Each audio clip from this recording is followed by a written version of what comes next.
I'm alright. Around this town, I'm alright. I mean, no consequence when you playing with the. We are here backstage at the 2018 Winnipeg Folk Festival with the Warren Treaty. Thanks for joining us. Thank you for having us.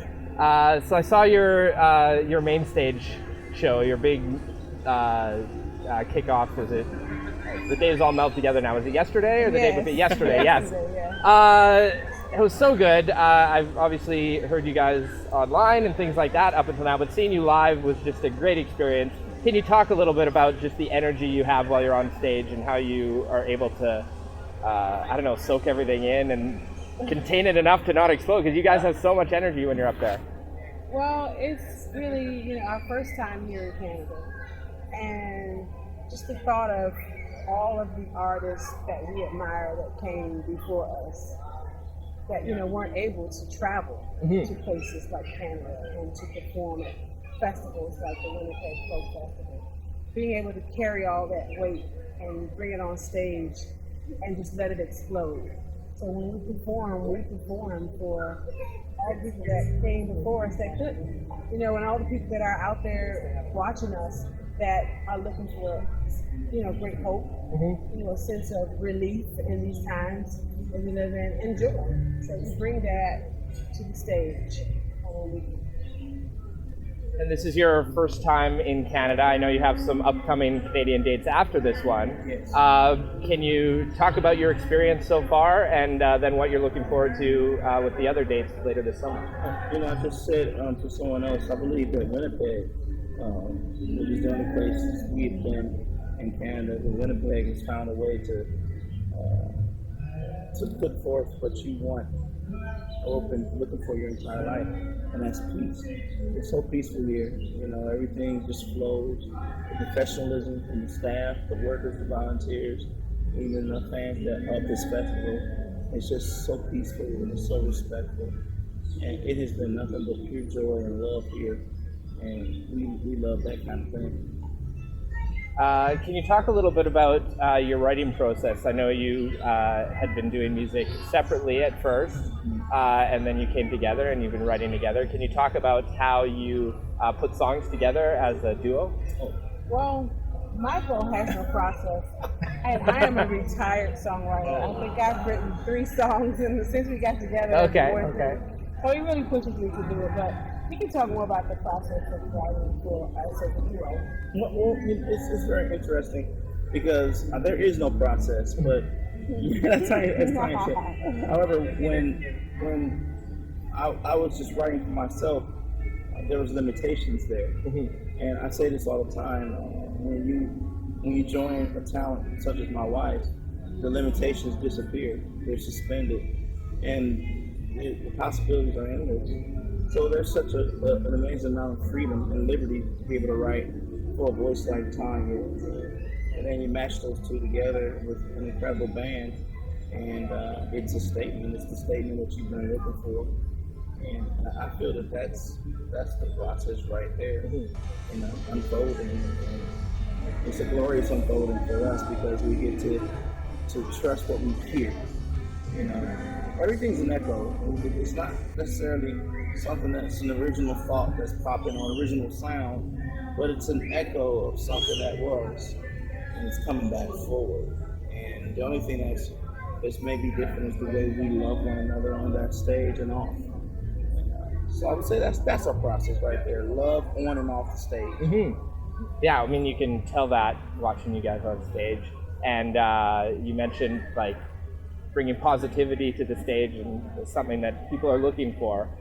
Can you talk about that aspect of your music specifically and the lyrics you're writing and just how you kind of put that together and bringing that positive message? You can't write something you're not living.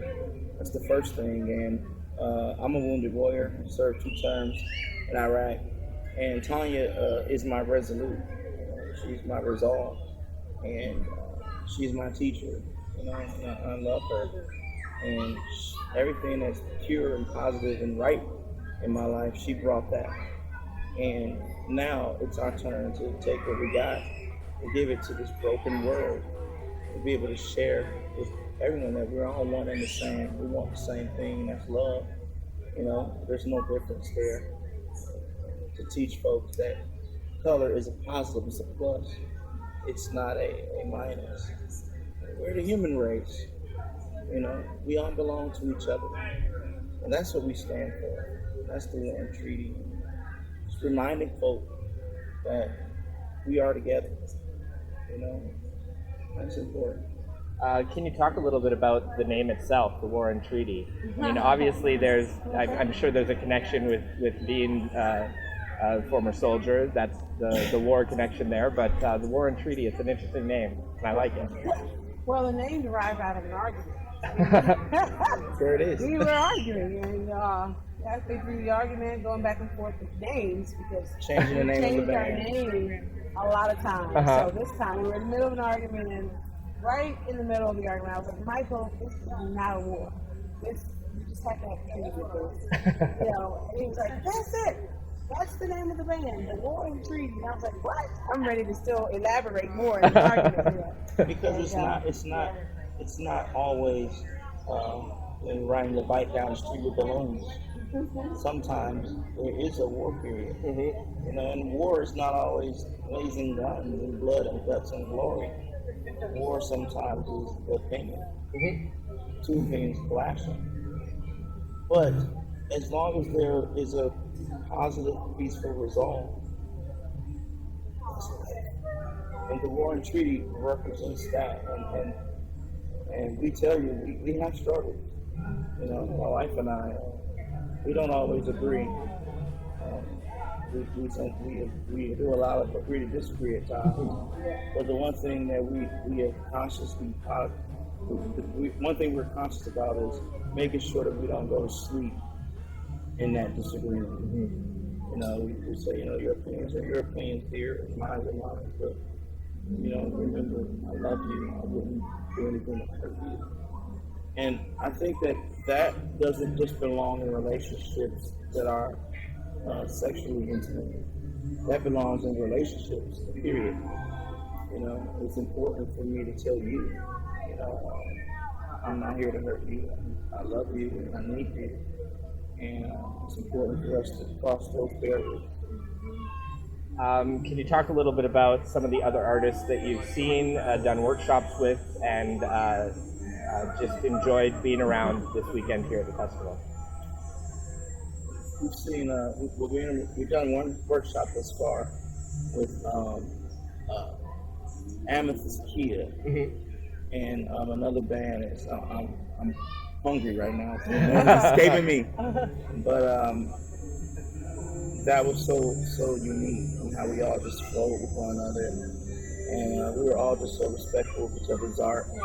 And we had been following Amethyst for a while, and she rose with an artist that we love and adore and respect, Rhiannon Giddens, and another band, husband and wife duo called Birds from Chicago. Oh yeah. So we're very excited to see her, and once we learn, we will be doing 2 workshops with her. Like tomorrow, we're doing one with her and the gospel workshop, Our Flower. We were so happy about that. And Natalie McMaster as well, and the violinist, she was on after us on the main stage. Just to see someone with that much grace and elegance exude that much power on such a wonderfully crafted instrument like the violin. It was so amazing. And our friends Valley Queen too. Valley Queen, yeah. Natalie and they're putting out some really great music. This week.